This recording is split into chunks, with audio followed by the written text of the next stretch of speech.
Do your sticky notes cover your desktop and make it hard to find important reminders? In this tutorial, I'll show you how to organize sticky notes in Windows using simple techniques that make your workspace cleaner and much easier to manage. Start by opening Sticky Notes and looking through all your existing notes.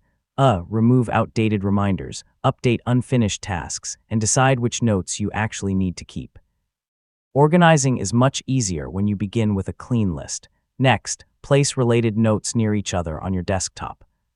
For example, keep work notes in one area, personal reminders in another, and shopping lists somewhere separate, so grouping similar information helps you find what you need much faster. Changing note colors is another easy way to stay organized. Yeah, you might use yellow for daily reminders, blue for work, green for personal projects, and pink for errands.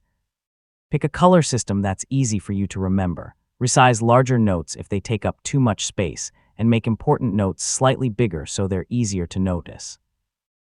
Arrange everything neatly so your desktop stays clean without hiding important information. Good organization isn't just about appearance. Regularly review your notes, delete completed tasks, update reminders, and create new notes only when you really need them. A few minutes of maintenance can save you a lot of time later. And that's how to organize sticky notes in Windows. With a simple layout, color coding, and regular cleanup, you'll always know where your important information is. If this tutorial helped you, don't forget to like the video, subscribe for more Windows tutorials, and thanks for watching.